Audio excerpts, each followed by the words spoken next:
그럼 이제 제6조 말씀 봉사자의 자격 이제 돌아가면서 또 한 문단씩 읽도록 하겠습니다.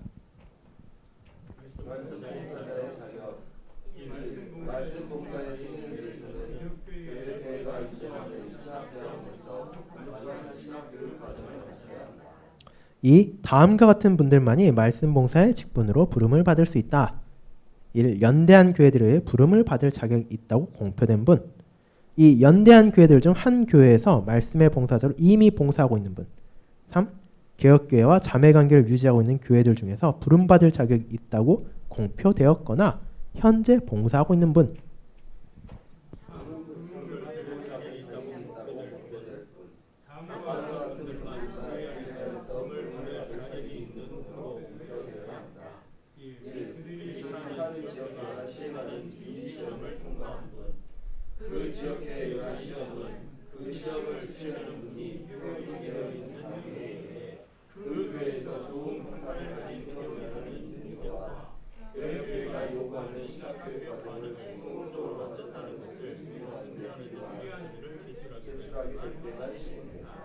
이 개혁교회와 자매교회 관계를 갖지 않은 교회에서 봉사한 분이 개혁교회 목사가 되기를 원하면 그는 지역교회에 그가 받은 신학교육과 말씀 봉사를 한 증거, 개혁신앙에 대한 지식과 견실함, 생활의 건전성에 대한 철저한 검증과 구두시험을 통과해야 한다.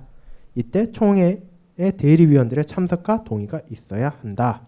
네, 이게 제6조 말씀 봉사자의 자격에 대한 부분이었습니다. 그럼 이제 각 항에 대한 해설을 또 요약해서 함께 살펴보도록 하겠습니다. 신학 훈련의 필수성과 함께 학문적 훈련의 관리성, 개혁교회는 복음 사역을 위해 철저한 신학 훈련이 필수적이라고 봅니다. 이는 성경의 영감으로 기록된 성경 원어에 대한 지식, 인간 역사와 이론에 대한 이해, 잘 훈련된 지성이 소난 목회에 반드시 필요하다는 의미입니다. 이에 대한 성경적 근거, 예수님께서 사도들을 파송하기 전 3년간 훈련하셨고 바울 역시 가말리엘의 제자로서 철저한 교육을 받았습니다. 또한 디모데후서 2장 2절 또 내가 많은 증인 앞에서 내게 들은 바를 충성된 사람들에게 부탁하라의 명령을 따르는 것입니다. 신비주의 배경, 학문을 불필요하게 했던 페이커 교도나 제자들과의 신비주의적 입장 동의하지 않습니다. 교육의 한계 인정. 다만 최선의 신학교 교육이라 할지라도 목회자에게 필요한 경건, 겸손, 영적 분별력, 지혜를 인위적으로 만들어낼 수는 없습니다. 신학훈련은 이러한 자질을 개발할 뿐이며 하나님의 은사와 부르심이 없는 학문적 훈련은 헛된 것입니다. 연대한 교회의 사명, 교단을 신학교를 세워 목사 후보생을 양육할 의무가 있습니다. 자력이 부족할 경우 동일한 신학 고백과 교회 질서를 가진 가장 가까운 타 신학교에 후보생을 파송하여 위탁 교육을 해야 합니다. 네, 그래서 이제 말씀 봉사자의 자격에서 1번에 대한 부분이죠. 말씀 봉사의 승인을 위해서는 개혁교회가 인정하는 신학대학원에서 만족한 신학교육 과정을 마쳐야 한다. 이제 우리가 잘 알고 있는 것처럼 오늘날에는 이제 대부분의 교단에서 목사가 되기 위해서는 이제 쉽게 말하면은 이제 일반 대학교의 학제로 따지면 석사 과정을 마쳐야 됩니다. 이제 학사를 졸업한 사람들이 신학 대학원에 가서 이제 목회학 석사 과정을 받게 되는 거죠. 목회학 석사 과정을 받고 이제 그 졸업한 후에 이제 거기에 시험을 거치면 이제 목사로 되는 것인데, 그럼 왜 이렇게 해야 되는가? 왜 굳이 석사까지 공부를 해야 되는가라는 생각이 들 수 있겠죠. 근데 특히 뭐 예를 들어서 뭐 은사를 정말 강조한 데라거나 혹은 영적인 무언가를 강조한 데로 그 사람이 정말로 열정이 넘치고 은사가 있으면은 굳이 그렇게 공부할 필요 있겠는가? 이런 생각할 수 있겠지만 사실 그래서 안 된다. 정말로 복음 사역을 위해서는 철저한 훈련이 필수적이다. 그렇기 때문에 굳이 이미 훌륭한 학생들이 학사를 마치고 신학교에 왔다 하더라도 몇 년의 시간을 쳐 다시 그들을 훈련하고 연단해서 목회 현장으로 보내는 것이죠. 그것이 사실 성경적 근거에 있기도 하고, 그리고 여기 나오는 것처럼 학문이 불필요하다 생각하는 사람들을 배격하고, 그럼에도 불구하고 아무리 최선의 신학교 교육이라 하더라도 결국 하나님의 은혜 없이는 헛된 것이라는 것을 자각한 상태에서 이 모든 것을 합니다. 이제 그렇게 교단의 사명이 무엇인가? 신학교를 세울 필요가 있다라는 겁니다. 그래서 사실 종교개혁자 칼빈 같은 경우에는 이제 네 직분을 말하기까지 했었죠. 이제 일반적으로 지금 개혁교에서 받아들이는 직분은 이제 목사, 장로, 집사인데 칼빈은 거기에 추가해서 교수까지 포함했었습니다. 이제 그만큼 이제 후대 목회자들을 양성하기 위한 사람들이 중요하다라는 것을 가리키고 있는 거죠. 왜냐하면 결국 그렇게 잘 양성이 돼야 당장 이번 세대에는 목사들이 있다 하더라도 또 다음 세대 교회를 위해서는 다음 세대의 목회자가 계속해서 교육을 받고 배출이 돼야만 유지가 되는 것이기 때문에 이런 교회적 신학교를 세우는데 노력을 해야 된다라는 것이 나와 있습니다. 네, 그럼 2번 보도록 하겠습니다. 말씀 봉사자로 부름 받을 수 있는 합법적 자격 제6조 2항에 대한 겁니다. 교회가 합법적으로 목사로 청빙할 수 있는 대상은 오직 다음의 세 부류로 제한됩니다. 연대한 교회들에 의해 부름받을 자격이 있다고 공표된 분, 즉 목사 후보생, 연대한 교회 중 한 교회에서 이미 말씀 봉사자로 심우 중인 분, 개혁교회와 자매 관계를 유지하고 있는 교회의 목사 혹은 후보생이 말씀 봉사자로 부름받을 수 있다는 겁니다. 그러니까 아무나 될 수 있다는 게 아닌 거죠. 조건이 어떻게 보면 굉장히 까다롭습니다. 즉 쉽게 말하면은 교단의 신학교가 있으면은 교단의 신학교에서 졸업한 그리고 졸업하고 이제 예비고사를 통과한 목사 후보생, 그게 첫 번째고, 두 번째는 함께 교단에 속해 있는 다른 교회에서 사역하고 있는 목사님, 그리고 마지막으로 자매 관계를 유지하고 있는 교회의 목사로 사역하고 있는 분이시거나 혹은 그 교단에서 신학교를 졸업한 목사 후보생이 우리가 목사로 부를 수 있는 사람이라는 겁니다. 이게 중요하죠. 실제로 이게 어떤 식으로 되느냐, 이제 간단하게 말씀드리면 뭐 제가 졸업했던 이제 캐나다 개혁교회 신학교를 예로 들어보겠습니다. 그러면은 캐나다 개혁교회에서는 어떤 사람을 목회자로 부를 수 있는가라고 할 때 첫째로는 이제 뭐 저도 그렇고 뭐 지금 공부하고 있고 뭐 졸업한 혹은 앞서는 사람들, 즉 이미 그 캐나다 개혁교회 신학교에서 정규적인 과정을 밟아서 졸업을 한 목회자 후보생, 그 사람 너무나 당연한 거죠. 그리고 또 이제 어떤 면에서 한국교회에서는 약간 이질적일 수 있는데 그 교단 안에서 이미 다른 교회 섬기고 있는 목사님들, 우리는 이 부분은 한국교회에서는 조금 많이 어려운 부분, 좀 이질적인 부분일 수 있습니다. 하지만 지금 대부분 캐나다 개혁교회 혹은 호주 자유개혁교회 목사님들은 그 한 교회 사역하는 기간이 5에서 7년입니다. 그래서 5에서 7년 정도 심하거나 여기 2번에 나와 있는 것처럼 이미 연대한 교회 중에서 목사님이 필요한 다른 교회에서 청빙을 하게 되고, 또 그 목사님이 그 교회의 상황과 이제 청빙한 교회 상황을 잘 살펴봐서 그 청빙을 받아들이기도 하고 받아들이지 않기도 하죠. 그래서 저하고 같이 졸업했던 이제 목사님 두 분 계시는데 그 두 분은 다 이제 두 번째 청빙지로 가 계십니다. 그 두 분 한 명은 작년에 가고 한 명은 재작년에 가고 이런 식으로 이제 두 번째 청빙지로 가서 그게 너무 자연스럽게 가있죠. 어디까지나 교회의 목사라는 생각이 잡혀있기 때문에 그게 가능합니다. 목사의 교회라 생각하면은 불가능하죠. 아, 이 교회가 내 교회인데 어떻게 내가 떠나냐라고 생각할 수 있지만 어디까지나 우리는 교회를 섬기기 위한 목사라는 게 있기 때문에 그 교단 안에서 서로 부르고 서로 가게 되고 이제 그렇게 되는 것이 너무 자연스럽게 잡혀있고, 사실 그렇게 함으로써 또 한 목사가 너무 교회에 잘못된 영향을 주기도 하고 너무 그 교회에 서로 간에 나쁜 영향을 주지 않도록 여러 가지로 방지된 역할도 하고 있습니다. 자, 그리고 세 번째가 그 개혁교회와 자매관계를 유지하는 교회 목사 혹은 후보생, 즉 여기로 쉽게 말하자면 캐나다 개혁교회에서는 호주 자유개혁교회에서 목사로 섬기고 있는 목사님을 청빙하기도 하죠. 그리고 반대로 이제 호주 자유개혁교회에서는 캐나다 개혁교회에서 신학교를 졸업한 후보생을 청빙하기도 하고, 이런 식으로 세 부류의 사람들만 말씀 봉사자로 부를 수 있다. 물론 여기에도 예외적인 부분이 있습니다. 그건 이제 나중에 나오니까 그것도 추후에 살펴보도록 하겠습니다. 3번 읽어주시기 바랍니다. 신학교를 졸업했다고 해서 곧바로 목사 후보생이 되는 것은 아닙니다. 교회의 직위를 가질 수 있는 법적 자격을 얻으려면 시험의 주체, 본래 개교의 당의 영역에 속하나 판단의 객관성을 위해 교회 연대관계에 따라 지역회가 위임받아 시행합니다. 시험 문제 전제 조건 소속 강의와 발판 정직하고 하나님을 부여하는 사명을 가졌다는 인증서 개혁교회와 요구하는 신학교육 과정을 성공적으로 실시하는 질문 예비시험의 성격과 구성, 학적인 면은 이미 신학교에서 점검되었으므로 시험은 매우 실제적 성격을 띱니다. 말씀 사역을 추구하는 동기에 관한 대화, 지역회 대표자를 시행하고 지정된 본문에 대한 설교 원고 제출 및 실제 설교, 시험 3주 전 본문 통지하고 성경 지식 시험, 신구약 성경 주의 능력 시험, 신구약 각 한 장씩 보면 시정해서 이렇게 보고 또 교회 교리 시험에 대한 부분이 있습니다. 최종 조치 시험을 우수한 결과로 통과하면 후보자는 공식적으로 이는 지식주의 선택이라며 비로소 지역교회에 부름받을 자격이 있는 것으로 공표됩니다. 자, 그러면은 이게 어떻게 되는가? 이제 부름받을 자격만 있으면 바로 되는가? 이제 2번하고 3번 같은 경우에는 그렇습니다. 이미 다른 교회에서 사역을 하고 있는 목사님들 같은 경우에는 이미 모든 검증 과정을 거쳤기 때문에 청빙을 받으면은 수락할 경우 이제 특별한 과정 없이 이제 그 교회로 새로 옮겨서 이제 다시 이제 직무를 수행하면 되죠. 다만 신학 후보생 같은 경우에는 그럼 신학교 졸업했으니까 무조건 되느냐?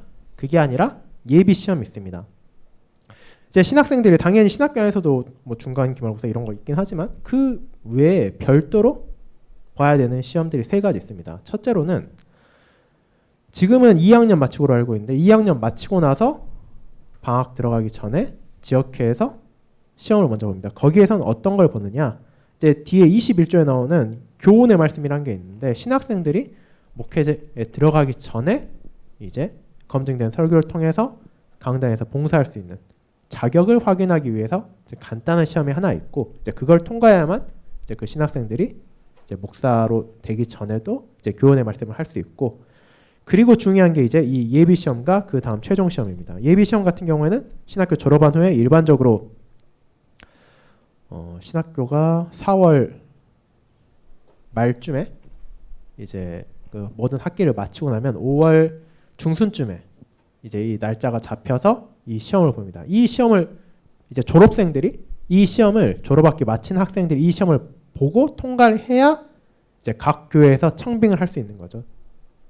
이제 이 시험을 보게 되면 여기 나온 시험 과제들을 주고 그 과제들을 지역회에서 봅니다. 이제 많게 뭐 학생이 많으면 이틀에 걸쳐 하는 경우도 있고 학생이 적으면 하루에 하는 경우도 있는데 대략적으로 이 시험이 1인당 한 2시간 가까이 걸립니다. 저도 캐나다에서도 참관해 본 적이 있고 또 작년에 호주에 갔을 때도 호주 지역회 참관했을 때 그 학생 한 명의 시험이 있어서 참관한 적이 있는데 거의 2시간 정도 가까이 이 시험을 보고 그 시험 같은 경우에도 이제 지역회에서 보다 보니까 지역회 위원들만 있는 것이 아니라 그 관심이 있는 성도님들도 와서 보기도 합니다. 근데 뭐 거의 평일이니까 많은 분들 오지 못하지만 그럼에도 그렇게 와서 성도님들 혹은 그 지역회 대표자 앞에서 시험을 보고 합격을 하게 되면은 이제 교단청에서 공지가 됩니다. 교단 홈페이지에 올라가기도 하고 혹은 교단 잡지에 올라가기도 하고 이 학생이 이제 목사 청빙 자격을 갖췄습니다. 라고 공지가 되면 이제 그때부터 각 교회에서 청빙을 할 수 있게 된다라는 겁니다. 자, 그러면은 이제 그렇게 청빙을 하면 또 어떻게 되는가? 그게 이제 7조에 이어집니다. 제 7조 말씀 봉사자의 임직과 취임. 전에 목사로 봉사한 적이 없는 분에 대하여는 다음 사항이 준수되어야 한다. 1. 지역회가 그 부름을 승인한 후에만 임직되어야 한다. 지역회는 다음 사항을 조건으로 부름을 승인해야 한다. 그가 속한 교회 당에 의해 인증된 후보자의 교리와 생활의 건전성에 관한 만족한 증거. 그를 청빙한 교회가 속해 있는 지역회가 시행하는 최종 시험에 대한 만족한 결과 제시. 이 시험은 총회 대리위원들의 협력과 동의로 행해져야 된다. 임직은 직대한 목사에 대한 안수가 동반되어야 한다. 네, 그 B까지 해주시기 바랍니다. 목사로 봉사하고 있는 분에 대하여는 다음 조건이 준수되어야 한다. 그는 지역회가 그 부름을 승인한 후에 취임되어야 한다. 목사는 이 승인뿐 아니라 취임을 위해서 그가 봉사했던 교회 지역회에서 혹은 그가 같은 지역회에 대해 머물게 되는 경우에는 반드시 그 봉사한 교회에서 영역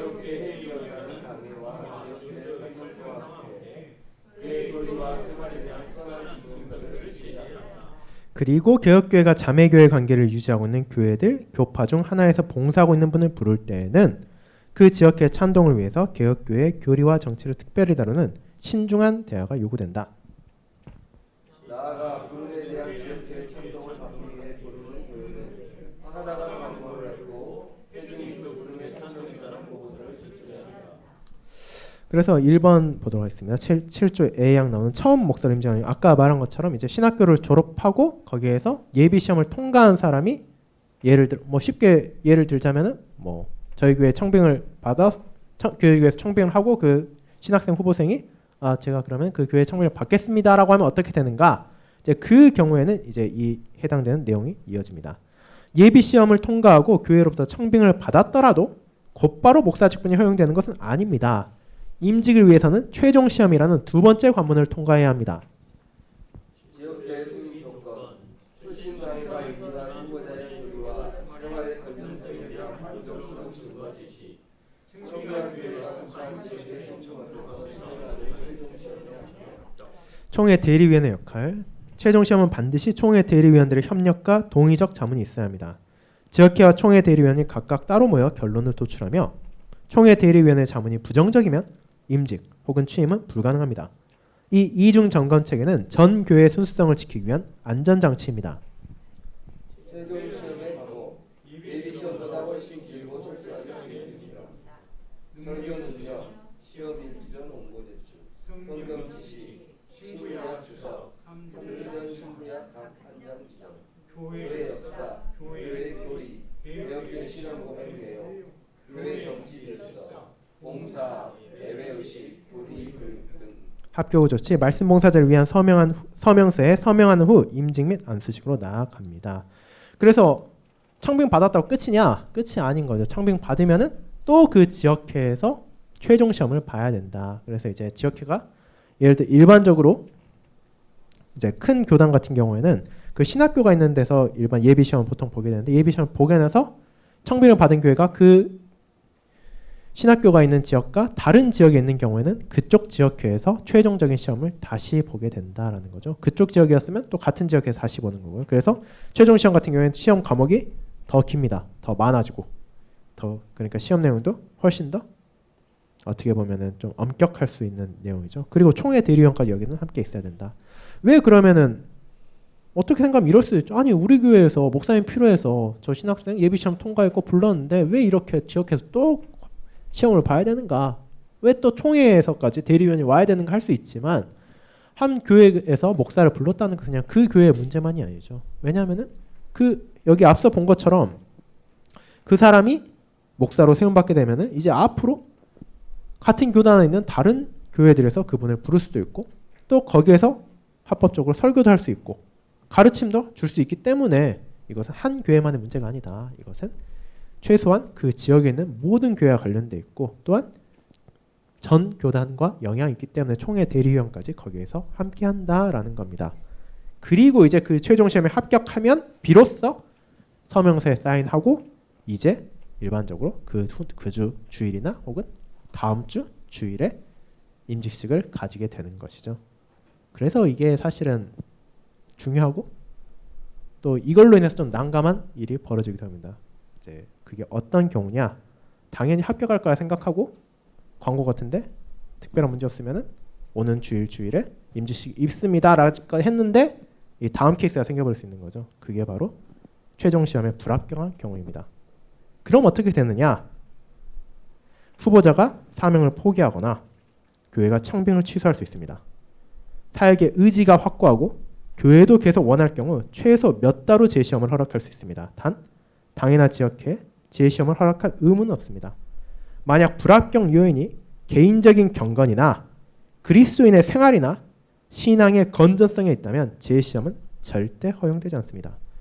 그래서 여기 물론 이제 뭐 이런 일이 있을 수 있죠. 뭐 시험을 보는 날에 뭐 갑자기 뭐 컨디션이 안 좋았거나 혹은 뭐 전혀 준비하지는 않은 내용에서 뭐 시험이 나왔거나 해서 뭐 못해가지고 그날 뭐 시험 결과 너무 안 좋아서 떨어질 경우가 있겠죠. 이제 그런 경우에는 시간을 좀 주는 겁니다. 이제 바로 보는 게 아니라 이제 그 교회도 당연히 동의가 있어야겠지만 그 경우에는 이제 다시 추스리고 다시 준비할 시간 어느 정도 주고 다시 시험을 보지만 그 요인이 단순한 지식에 있는 것이 아니라 그 개인적인 경건이나 그리스도인의 생활의 신앙의 건져서 즉 신자로서 왜냐하면 그 목사가 될 사람도 한 명의 성도로서 이제 우리가 아까 데살로니가서 함께 나눈 것처럼 그 성도로서의 자세를 가져야 되는데 그런 부분에서 문제가 생긴다면 그 경우에는 지혜시험을 절대 허용하지 않는다. 예를 들어서 명백한 죄를 저질렀다거나 이런 경우에는 허용되지 않는다라는 거죠. 그런 부분이 있습니다. 네, 그럼 이제 임직간수의 역사적 성경적 의미 보도록 하겠습니다. 개혁주의의 직분관 안수는 로마 가톨릭의 주장처럼 선생님으로 신부를 이동시키거나 신비한 의사를 주입하는 선례가 아닙니다. 주님께서도 제자들을 마티아를 세울 때 안수하셨다는 기록이 없습니다. 성경에서의 안수는 그가 이미 지혜와 성령이 충만함을 확인하고 하나님의 의식을 받아서 성경으로 소소하는 공적으로 상징적인 행동입니다. 네, 그래서 공적이고 상징적인 행동이라는 거죠. 그럼 그 전에는 도대체 어떻게 생각했기에 이러는가? 그 역사적 변천 보도록 하겠습니다. 16세기 종교개혁 초기에는 로마 교회의 미신적인 안수관을 경계하여 안수를 기피하기도 했습니다. 1559년 프랑스 개혁교회 첫 총회는 안수를 생략했습니다. 이후 교회의 자유에 맡겨졌다가 네덜란드 개혁교회는 1586년 헤이그 총회에서 목사 직분에 처음 들어서는 자에게만 안수하는 법을 제정하여 오늘날까지 전통으로 이어오고 있습니다. 장로와 집사의 취임에는 안수를 적용하지 않습니다. 이 부분은 지난 수요 모임 때도 살짝 다룬 적이 있습니다. 그래서 이제 저 같은 경우에는 이제 기억할 수 있겠지만 2018년에 처음 이제 임직하게 될 때는 안수를 받았죠. 하지만 이제 그 이후에 뭐 다른 교회를 가게 된다거나 혹은 다른 교회에 있는 분이 우리 교회에 오게 된다거나 그런 경우에는 이제 안수를 반복하진 않는다. 취임식은 하지만 안수를 또 하진 않는다라는 겁니다. 임직 취임식의 장소와 시간 목사는 자신을 그 지역교회에 연락해서 임직 및 취임을 해야 합니다. 자, 그래서 임직 취임식은 다른 데서 따로 뭐 행사해서 하는 게 아니라 그 공적인 예배 가운데 해야 된다. 이것은 장로 집사의 임직도 마찬가지죠.